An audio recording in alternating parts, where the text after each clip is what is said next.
Magandang umaga guys. Ayan. Mayroon tayong luto today na paksiw na bangus.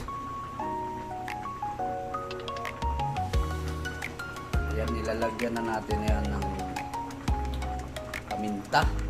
Pamintang buo. Ayan. At saka siling green. At mayroon din luya. At saka bawang sibuyas. Ayan. Nilagyan natin ng 2 basong tubig at saka 1 basong suka. Ayan, para match sila na eksakto lang yung kanyang asim kilig. Ayan guys, yung ating paksiw na bangus. Ayan guys, yung pangalawang luto natin. Ayan, yung mayroon tayong tinulang manok. Yan.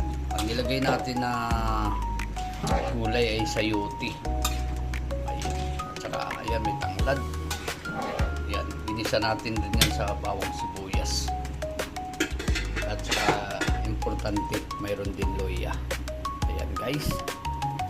Wow, ang sarap na naman ang ulam natin today. Tinulang manok at saka paksiw na bangus.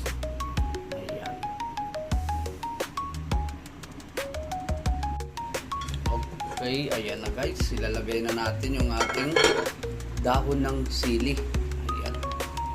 Dahil paluto na yung ating tinulang manok.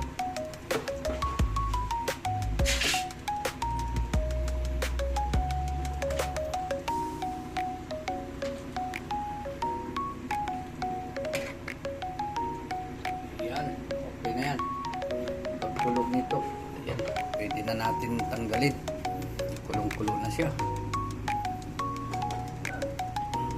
Okay, ito na yung ating tinulang manok.